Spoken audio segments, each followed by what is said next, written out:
झलक पाने के लिए तमाम लोग मतलब कुछ भी करने को तैयार थे। आप तस्वीर भी आपने देखा होगा जहां पर चिराग पासवान अपने गाड़ी के ऊपर बैठे हुए थे और गाड़ियां उस भीड़ से गुजर रही थी। जिस भीड़ से गुजर रही थी वहां पर जो लोग थे, जो समर्थक थे, जो उनके चाहने वाले लोग थे, गाड़ी के ऊपर चढ़ जा रहे थे। कहीं ना कहीं चिराग पासवान भावुक भी हो जाते हैं। कई बार ऐसा आपने देखा होगा जब वो लोगों के बीच जाते हैं, चिराग पासवान लोगों के बीच जाते हैं, तब पिता रामविलास पासवान की जैसे ही जिक्र होती है तब उनकी आंखें नम हो जाती है। लगातार देखिए बिहार में विधानसभा चुनाव को लेकर, सीट शेयरिंग को लेकर खासकर चर्चाएं तेज हो गई हैं और ये सवाल हो रहा है। सवाल सिर्फ देखिए एनडीए के लिए नहीं है बल्कि महागठबंधन के लिए भी है कि सीट शेयरिंग का फॉर्मूला क्या होगा। नमस्कार, मैं वैष्णवी, आप देख रहे हैं देशवा न्यूज। इन दिनों केंद्रीय मंत्री चिराग पासवान का एक वीडियो तेजी से सोशल मीडिया पर वायरल हो रहा है। इस वीडियो में आप चिराग पासवान के फैंस का क्रेज देख सकते हैं।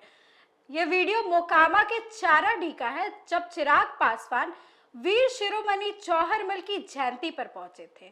हालांकि इस जयंती समारोह के अलावा चिराग पासवान के फैंस का क्रेज काफी ज्यादा देखा जा रहा है। सब उनकी एक झलक पाने को बेताब नजर आए। आइए इस मुद्दे पर बात करने के लिए हमारे सहयोगी राकेश हमारे साथ मौजूद हैं। बिल्कुल, देखिए वैष्णवी, क्योंकि लगातार चिराग पासवान कहीं ना कहीं आगे बढ़ते हुए नजर आ रहे हैं और लगातार बिहार की राजनीति में खुद को साबित करते हुए नजर आ रहे हैं। आपको याद होगा इससे पहले भी जब लोकसभा चुनाव था तब चिराग पासवान ने कहीं ना कहीं खुद को साबित किया और एनडीए के जो घटक दल थे और खासकर बीजेपी की अगर हम बात करें तो वो चिराग पासवान पर उन्होंने भरोसा भी जताया और चिराग पासवान को चाचा पारस को साइड करके चिराग पासवान को 5 सीटें दी और 5 में से 5 सीट जीतने का काम चिराग पासवान ने किया। और ये क्यों हुआ अब तमाम लोग को पता है, क्योंकि लगातार चिराग पासवान आगे बढ़ते हुए नजर आ रहे हैं, उनकी लोकप्रियता बढ़ रही है। लगातार वो क्षेत्र में जाते हैं तो उनको उनकी एक झलक पाने के लिए, चिराग पासवान की एक झलक पाने के लिए जो उनके समर्थक हैं, जो उनके चाहने वाले हैं, जो उनको प्यार करने वाले हैं, वो लोग लगातार चिराग पासवान को समर्थन करते हुए नजर आते हैं और कहीं ना कहीं चिराग पासवान की एक झलक पाने के लिए वो बेताब दिखते हैं। और वही देखिए एक बार फिर से देखने को मिल रहा है। अभी फिलहाल इसी साल बिहार में विधानसभा चुनाव होना है और इसी साल देखिए चुनाव होने से पहले ये कार्यक्रम था। क्या कार्यक्रम था भाई? चौहरमल मेले में वो गए, मोकामा में बाबा चौहरमल की जयंती थी और उसी में चिराग पासवान शामिल होते हैं और चिराग पासवान जैसे ही वहां पर पहुंचते हैं उनकी एक झलक पाने के लिए तमाम लोग मतलब कुछ भी करने को तैयार थे। आप तस्वीर भी आपने देखा होगा जहां पर चिराग पासवान अपने गाड़ी के ऊपर बैठे हुए थे और गाड़ियां उस भीड़ से गुजर रही थी। जिस भीड़ से गुजर रही थी वहां पर जो लोग थे, जो समर्थक थे, जो उनके चाहने वाले लोग थे, गाड़ी के ऊपर चढ़ जा रहे थे, उनके साथ सेल्फी खिंचाने के लिए की कोशिश कर रहे थे। तमाम लोग कहीं ना कहीं चिराग पासवान को छूने के लिए बेताब थे, उनको उनकी एक झलक पाने के लिए बेताब थे, एक सेल्फी मिल जाए उनके साथ, इसके लिए वो बेताब थे लोग, तमाम लोग। उसके बाद क्या हुआ? उसके बाद वो स्टेज पे पहुंचते हैं और स्टेज पे पहुंचने के बाद जो तस्वीर देखने को मिली वही तस्वीर सोशल मीडिया पर अभी जो वायरल हो रही है, हम उस तस्वीर की बात कर रहे हैं। आप स्क्रीन पर देख सकते हैं, आपके स्क्रीन पर जो वीडियो चल रहा है उसमें लाखों की संख्या में भीड़ जो है वो चिराग पासवान का स्वागत कर रही है, चिराग पासवान का स्वागत कर रही है और चिराग पासवान भी तमाम जो समर्थक हैं उनका अभिवादन करते हुए नजर आ रहे हैं। तमाम जो लोग हैं वो चिराग पासवान शेर आया के नारे लगा रहे हैं, रामविलास पासवान के नारे लगा रहे हैं, बाबा चौहरमल के नारे लगा रहे हैं और चिराग पासवान के भी नारे लगा रहे हैं। और चिराग पासवान क्या देखिए उनके चेहरे पर जो कहीं ना कहीं वो मुस्कान देखने को मिल रही है। क्यों वो मुस्कान है? क्योंकि लगातार जो समर्थक हैं उन्हें वो प्यार दे रहे हैं, जो प्यार एक समय पे उनके पिता रामविलास पासवान के लिए हुआ करता था। उनके पिता रामविलास पासवान को लोग प्यार दिया करते थे और वही प्यार अब चिराग पासवान को देखने को मिल रहा है और इसे देखकर कहीं ना कहीं चिराग पासवान भावुक भी हो जाते हैं। कई बार ऐसा आपने देखा होगा जब वो लोगों के बीच जाते हैं, चिराग पासवान लोगों के बीच जाते हैं, तब पिता रामविलास पासवान की जैसे ही जिक्र होती है तब उनकी आंखें नम हो जाती हैं, उनके आंखों से आंसू निकल आते हैं, वो भावुक हो जाते हैं और कहीं ना कहीं वो जहां पर भी जाए, बिहार के किसी भी कोने तक पहुंच जाए या फिर कहीं पे भी वो जाए तो वो अपने पिता को ही याद करते हुए नजर आते हैं, उनका नाम लेते हुए दिखते हैं और कहीं ना कहीं उनको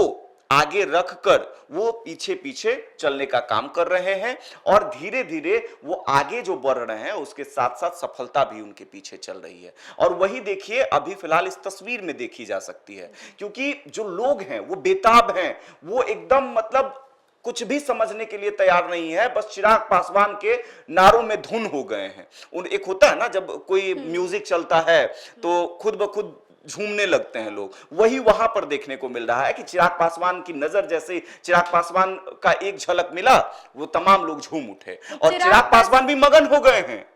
वो भी मगन हो गए हैं, वो भी उस दृश्य को देखकर एंजॉय कर रहे हैं, उनके अंदर जोश दिख रहा है, तब तो लगातार उनके हाथ हिला चेहरे रहे पे ये हैं। खुशी साफ नजर आ रही है कि अपने फैंस को देखकर वो कितना खुश है। बिल्कुल। आपको क्या लगता है चिराग पासवान की इस लोकप्रियता की वजह से एनडीए उन्हें उनकी मन मुताबिक सीटें दे सकती है क्या चुनाव में? बिल्कुल, देखिए आपने सही सवाल किया है और ये सवाल लाजमी है, क्योंकि लगातार देखिए बिहार में विधानसभा चुनाव को लेकर, सीट शेयरिंग को लेकर खासकर चर्चाएं तेज हो गई हैं और ये सवाल हो रहा है, सवाल सिर्फ देखिए एनडीए के लिए नहीं है बल्कि महागठबंधन के लिए भी है कि सीट शेयरिंग का फॉर्मूला क्या होगा, किस पार्टी को कितनी सीट मिलेंगी। लेकिन अभी फिलहाल अगर हम चिराग पासवान की बात कर रहे हैं तो हम एनडीए की बात करेंगे। एनडीए में भी सीट शेयरिंग का फॉर्मूला तय करना उतना आसान इस बार नहीं होने वाला है, क्योंकि देखिए दो मुख्य पार्टियां, एक मुख्यमंत्री नीतीश कुमार की पार्टी और दूसरी बीजेपी की पार्टी। आप तमाम लोग को पता है बीजेपी का जो परफॉर्मेंस था पिछले साल काफी अच्छा था, दूसरे नंबर सबसे बेहतरीन पार्टी के तौर पर उभर कर आए थे दूसरे नंबर पर, क्योंकि पहले नंबर पर तो आरजेडी थी। उसके बाद जो जेडीयू का थोड़ा सा परफॉर्मेंस डाउन हुआ, वो 43 सीट तक ही रह सके थे। तो इस बार भी कहीं ना कहीं सीट शेयरिंग को लेकर जो चर्चाएं हो रही हैं कि जेडीयू और बीजेपी एक बराबर बराबर सीटों पर चुनाव लड़ेगी, लेकिन जो अन्य घटक दल हैं वहां पर पेच फंस रहा है, क्योंकि चिराग पासवान का स्ट्राइक रेट जो है वो 100% का है और उनकी लोकप्रियता लगातार लोगों में दिन प्रतिदिन बढ़ते हुए नजर आ रही है। चिराग पासवान धीरे धीरे, जैसे होता है ना कि आप किसी भी फील्ड में काम कर रहे हो, जैसे जैसे आप काम करिएगा वैसे वैसे आप परिपूर्ण होते जाते हैं, वैसे वैसे आप धीरे धीरे उस चीज में मतलब सफलता जैसे आपको हासिल होती है या फिर आप किसी चीज को एक्सपीरियंस करते हैं तो वो आपको कुछ बेहतर करने के लिए प्रेरित करता है। वही चीज हो रहा है, चिराग पासवान आगे बढ़ रहे हैं, उनकी सफलता उनको कहीं ना कहीं और आगे बढ़ने के लिए प्रेरित कर रहा है और वही चीज अभी सीट शेयरिंग में देखने को मिलेगा, क्योंकि चिराग पासवान की लोकप्रियता बढ़ रही है, वो बहुत आगे बढ़ रहे हैं। उनकी लोकप्रियता इतनी है कि लोग कह रहे हैं कि अगर मुख्यमंत्री नीतीश कुमार 2025 के बाद 2000 आगे आने वाले चुनाव में नीतीश कुमार मुख्यमंत्री कैंडिडेट नहीं रहते हैं तो पूर्णतः इस बात की गारंटी है कि चिराग पासवान ही मुख्यमंत्री का चेहरा होंगे और लोग डिमांड भी कर रहे हैं कि चिराग पासवान को मुख्यमंत्री बनाइए। तब भाई सीट तो आपको देना पड़ेगा ना, सीट देना पड़ेगा और सीट सम्मानजनक देना पड़ेगा। जो चिराग पासवान उम्मीद कर रहे हैं उस उम्मीद पर एनडीए गठबंधन को खड़ा उतरना पड़ेगा, क्योंकि चिराग पासवान ने पहले भी खुद को साबित कर रखा है। तो भाई चिराग पासवान को लेकर अभी फिलहाल जो मीडिया जगत में चर्चाएं हैं और हमारे जो पॉलिटिकल पंडित कह सकते हैं, हमारे ग्रुप एडिटर अमित झा जी ने भी इस चीज पर कई खबर बना रखी है, कई डिस्कशन आपने देखा होगा जिसमें चिराग पासवान को कितनी सीटें मिलेंगी, अगर चिराग को कितनी मिलेंगी तो मांझी जी को कितना मिलेगा, मांझी को जी कितना मिलेगा तो उपेंद्र कुशवाहा की क्या डिमांड रहेगी, क्या कॉम्प्रोमाइज कौन करेगा, जदयू कितना कॉम्प्रोमाइज करने जा रही है, बीजेपी कितना कॉम्प्रोमाइज करेगी, तो तमाम चीजों पर आपने तो खबर देख रखा है। लेकिन चलिए हम एक छोटा सा संक्षिप्त रूप से आपको बता देते हैं, क्योंकि चिराग पासवान देखिए लगातार उनकी लोकप्रियता बढ़ रही है, उनके चाहने वालों की संख्या बढ़ रही है, लगातार वो सफल भी हो रहे हैं, 100% स्ट्राइक रेट वाले हैं और तो भाई उनको सीट मिलना चाहिए, अच्छा सीट मिलना चाहिए। और इसीलिए हम कह रहे हैं कि चिराग पासवान को कहीं ना कहीं लगभग 25 से 30 वाला मार्जिन हमें लग रहा है, लेकिन उनकी उम्मीदें तो ज्यादा है, क्योंकि आपने देखा होगा जब राजेश वर्मा से इंटरव्यू के दौरान अमित सर ने पूछा था कि भाई कितनी सीट उम्मीद कर रहे हैं, क्या 25 से 30 के बीच में मान जाइएगा, तो वो कह रहे हैं भाई हमारी पार्टी जो है वो 100% स्ट्राइक रेट वाली है, हमारे चिराग पासवान के चाहने वाले हजार हैं, लाख हैं, करोड़ों में हैं, तो भाई सीट तो उतना में काम नहीं चलेगा, हम तो और ज्यादा चाह रहे हैं और हमें उम्मीद भी है कि एनडीए गठबंधन जो है कहीं ना कहीं उतनी सीटें हमको देंगी। तो देखना काफी दिलचस्प होगा कि कितनी सीट मिलेंगी, लेकिन जो फिलहाल का सिनेरियो है उसमें यह फिट बैठ रहा है कि चिराग पासवान को लगभग 30 सीटें मिलने जा रही हैं। तो आप देख सकते हैं चिराग पासवान को उनकी लोकप्रियता का जरूर फायदा हो सकता है। ऐसा माना जा सकता है कि उन्हें आगामी चुनाव में 30 सीटें भी मिल सकती हैं। आगे की अपडेट्स के लिए देखते रहे देशवा न्यूज और इस खबर पर आपकी क्या राय है कमेंट सेक्शन में जरूर शेयर करें।